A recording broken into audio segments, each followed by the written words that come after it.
পারবেন না ইনশাআল্লাহ? যুবকরা আজকে হিম্মত করেন যে গত বছর চোখ দিয়ে অনেক জিনা করেছি, এই বছর আর করব না। গত বছর অনেক নামাজ ছেড়েছি, এই বছর আর ছাড়বো না। এমন কি এই বছর যদি আল্লাহ আমাকে ডাক দেন, আমি আমার জান বিলিয়ে দিতেও দ্বিধা করব না। এই যে যেই বছরটা সামনে আসলো না, জান দেওয়া লাগবে। কেন জানেন? অনেক কারণের একটা কারণ আমি হাতে কলমে ধরিয়ে দিয়ে যাই আজকের এই বৃষ্টির মধ্যে, যে খাতমে নবুওয়াত রক্ষার জন্য এই বছর কাদিয়ানীরা 100তম ইজতেমা করবে। কততম? কারণ গত বছর যদি 99তম করে, তাহলে এই বছর কততম হবে? 100তম, সেঞ্চুরি পূরণ করবে। আমরা বেঁচে থাকতে কাদিয়ানীরা প্রকাশ্যে শতবার্ষিকী পালন করবে আর আল্লাহর নবীর খাতমে নবুওয়াতের চাদর ধরে টানাহেচড়া করবে। এটা তো কিছুতেই মেনে নেওয়া যায় না। এই জমিনে হয়তো আল্লাহ দুশমনরা থাকবে, না হলে আল্লাহ প্রেমিকরা থাকবে। হয়তো রাসূলের দুশমনরা প্রকাশ্যে বেয়াদবি করবে, না হলে রাসূলের প্রেমিকরা প্রকাশ্যে রাসূল প্রেমের গান গাইবে। কিন্তু একসঙ্গে দুই বিপরীত জিনিস মেনে নেওয়া হবে না। এই বছর কাদিয়ানীদেরকে কাফের ঘোষণা করাতে হবেই হবে। এর জন্য জান দেওয়া লাগলে জান দিতে হবে, জেলে যাওয়া লাগলে জেলে যেতে হবে, ফাঁসির দড়ি গলায় পড়া লাগলে তা পড়তে হবে। আর এই গত কয়েকদিন আগে পীর সাহেব মধুপুর হুজুরের সঙ্গে সাক্ষাৎ করে আসলাম। হুজুর বলেছেন যে আমি তো মক্কা শরীফ যাওয়ার পর থেকেই 3 বার মেডিকেল গিয়েছিলাম, অসুস্থ ছিলাম, বারবার দোয়া করেছিলাম যে আল্লাহ তুমি আমাকে যেহেতু এনেছো মক্কা মদিনায়, এখানেই রেখে দাও, বাংলাদেশে আর ফিরেও না, আমার মৃত্যুই তুমি এই জমিনে ঘটিয়ে দাও। হুজুর বলেন কিন্তু এত চাওয়ার পরও মৃত্যু আমার হলো না। আমার চোখের সামনে একাধিক জনের মৃত্যু হয়েছে। যেমন হুজুর নিজে কারগুজারি শুনিয়েছেন, তারই কাফেলায় ফরিদপুরের একজন ছিল, জামাই বউ একসঙ্গে গিয়েছে হজে। এখন হজের মধ্যে তাওয়াফ করা লাগে না? বাইতুল্লাহকে মাঝখানে রেখে তাওয়াফ করে। তিনি বলেন যে আমি চোখের সামনে দেখছিলাম ওই আল্লাহর বান্দা তাওয়াফ করছিল। তা 5 চক্করের পরে, তাওয়াফ মানে কয় চক্কর? 7 চক্কর। তো 5 চক্করের পরে মানে চক্কর 2টা এখন বাকি আছে। এক সুযোগে হাজরে আসওয়াদ তো অনেক ভিড়, ওদিকে তো যেতে পারেই না। এক সুযোগে আল্লাহর বান্দা রুকনে ইয়ামানে শুধু স্পর্শ করতে পেরেছে। এটা স্পর্শ করে সঙ্গে সঙ্গে আনন্দে চিৎকার করে উঠেছে, আল্লাহ আমার জীবনটা কামিয়াব হয়ে গিয়েছে। হুজুর বলেন বাক্যটা বলতে দেরি, বেহুশ হয়ে পড়তে দেরি না। সেখান থেকে সবাই ধরে ধরে মেডিকেল নিল, কিন্তু নেওয়ার আগেই মৃত্যুবরণ করলো। আল্লাহর বান্দা আল্লাহর মেহমান হয়ে গেল।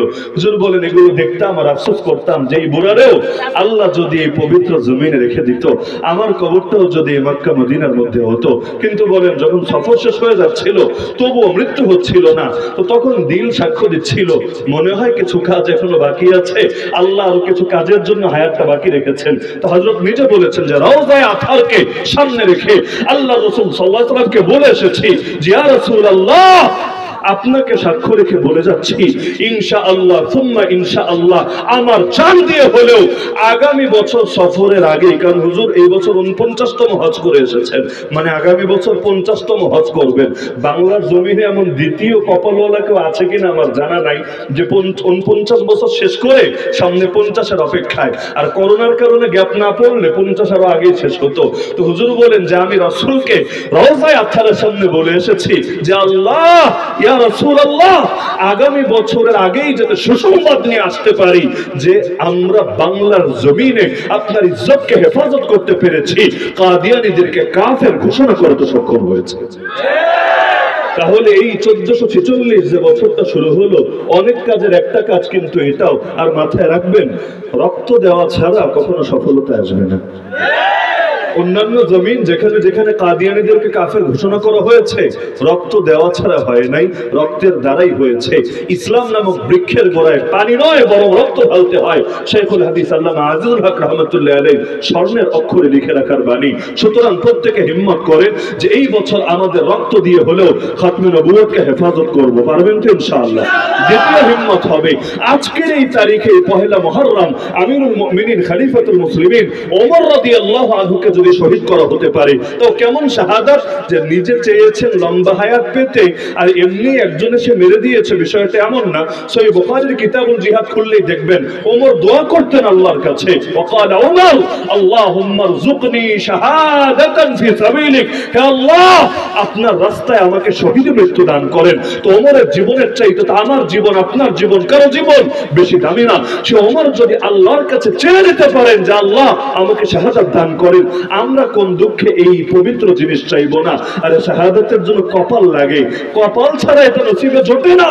এটাতে এমন এক কপাল লাগে, বাজারে যখন মাল কিনতে যান, তাহলে কোয়ালিটি কম থাকুক বেশি থাকুক সবাই কিন্তু কেনে। হয়তো কোয়ালিটি যেটার বেশি টাকাওয়ালারা কেনে, যেটার কোয়ালিটি কম যার পয়সা কম সে গিয়ে কেনে, কিন্তু যেটা পুরোই নষ্ট গন্ধ বের হচ্ছে ওটা কেনার আগ্রহ কিন্তু কেউ দেখায় না। এমনকি দোকানদার বিনামূল্যে দিতে চাইলেও নেয় না, যে তোর পচা মাল নিয়ে আমি কি করবো রে ভাই, যেই ব্যাগে নিব ব্যাগটাই লস, আমার এই ব্যাগের দাম 5 টাকা 10 টাকা এটাই নষ্ট। তা আমার হায়াতের যদি দাম থাকে, দাম বেশি না ধরলাম, দাম কমই আছে, দিলে আশা রাখতে পারি আল্লাহ দুদিন আগে বা পরে আমাকেও বান্দা হিসেবে ডাক দিবে, ইয়া আইয়াতুহান নাফসুল মুতমাইন্নাহ ইরজিই ইলা রাব্বিকি রাদিয়াতাম মারদিয়া। আর যদি আমি একেবারে পচে যাই, দুর্গন্ধযুক্ত হয়ে যাই, তাহলে তো এটা আশা করা মুশকিল হবে যে আমার আল্লাহ আমাকে ডাক দিবে। সুতরাং শাহাদাত তো আমাদের জন্য লোভনীয় বিষয়। শাহাদাত হ্যায় মাতলুব মাকসুদ মুমিন, না মালে গনিমত না কিশোর কুশাই। তা আমরা প্রত্যেকে ফিকির করি যে আমার হায়াতের যদি দাম থাকে, শাহাদাত আমার জন্য লোভনীয় বস্তু হবে। কারণ শাহাদাত মানে আল্লাহ আমার প্রাণকে কিনে নিবে জান্নাত নামক মূল্য দিয়ে, মাগনা মাগনা না, পণ্য হবে আমার প্রাণ, মূল্য হবে জান্নাত ইনশাআল্লাহ।